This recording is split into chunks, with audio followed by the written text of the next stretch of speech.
Hey kids, so this is going to be our last video of the year. We're going to go ahead and take a break for Christmas after this. I hope you still play some chess and get on Chess Kid. Make sure you use those Chess Kid accounts you have. Work lots of puzzles, play games, challenge me to an online game. You know, that'd be great. I love playing against you guys and seeing how you do. Um, and so if you do that, that'd be awesome. I'd love to be able to play with you guys over Christmas. But speaking of Christmas, I have a special video for today. I thought it'd be neat to find if there's anything Christmas named associated with chess. And so I looked up Christmas chess openings. And you know what I found? Nothing. Nothing official. There's a Halloween gambit. I mean, there's even a Dracula Frankenstein variation. So chess has got Halloween covered, but not Christmas. But I wasn't the only person who had a problem with this. It turned out a few years ago, someone on chess.com said, hey, why are there no Christmas openings? So he looked for openings that hadn't been named, and he found a really simple opening.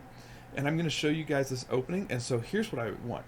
If you get a chance to play this opening in your chess games in the tournament today, let me know. Send me a message through ChessKit or something like that. I'm going to take a look at your game, and I'm going to put a Facebook post of all the games that had this opening, and we're going to name all the different variations, give them their Christmas names, because there's a whole thread on chess.com, a whole message board on chess.com about different names based on this opening. So I'm going to show you a couple here and just have fun with this. Okay, so if you remember the opening principles, there's three things you want to do. You want to control the center, develop your pieces, and protect your king. So keep those in mind as we look at this opening. How does this opening help us do that? Now, I'll give you a heads up. It's not the best opening. It's not the soundest. There's a reason why it wasn't named. Okay, but it still has some ideas that you see in several of the other openings. So we're going to start with E4, E5. That's the standard king's pawn opening. Now most of y'all like to move a knight or a bishop or something like that, but here is the Santa Claus attack right here. This is the move that got named the Santa Claus attack, B2, B3. The idea is you can put a bishop on the long diagonal, B2. This is called fianchettoing, and it's going to put a lot of pressure on this E5 square. All right, so that's it. That is the Santa Claus attack. The idea is to get your bishops onto B2 and C4 and control these long diagonals, hopefully pointing where the king is going to be attacking. So that's what you're playing for. Now, obviously, you have to think about what your opponent is going to do. You know, if most people playing black, a really common response is something like F6, going ahead and attacking that pawn right there on E4. They've already named this one as the Grinch defense because it's spoiling your Christmas attack of getting your bishops on these long diagonals.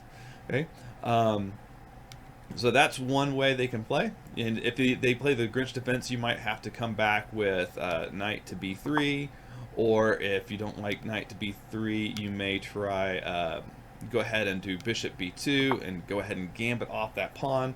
You know, the knight will take the pawn and you'll take the bishop. But just be careful with that, because you do something like that and oops, the queen comes here and is threatening, and if you move that bishop anywhere out of the way, bye-bye queen, you're now in check and you're about to lose the queen. Okay, so be careful. Don't fall for the trap. Okay, so it's better to do something like drive off this knight first, right? And then you can come in and take the pawn. Right? Okay, so that's one way that could be played. Now here's a really sneaky thing that can happen. Okay, so we got the Santa Claus attack. Now some people like to play risky.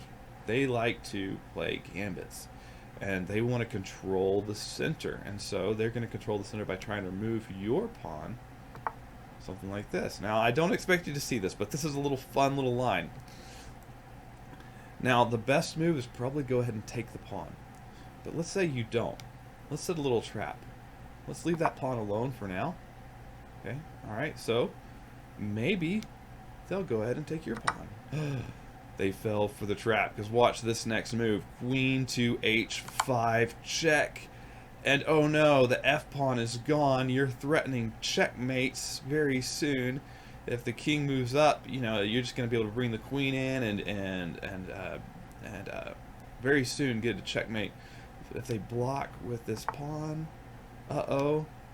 Check, and you've got the attack on the rook as well. Look at that. That is what is called a fork. All right, don't miss those forks. So, probably don't expect you to see anybody play that one, but that one is called the caroling counter gambit declined lights out variation. So yeah, they've come up with some crazy names. There's the sleigh attack. There's all sorts of names. So what I want you to do is when you get a chance in your games to play this e4, e5, b3, and see what black does. See if you can get your bishops on those two diagonals, the long diagonal here on b2 and the next diagonal over on c4. Make sure you watch your opponent's threats and see if you can win some games with this sneaky new opening, the Santa Claus attack. Alright, have fun with it, and y'all have a Merry Christmas. See you next time.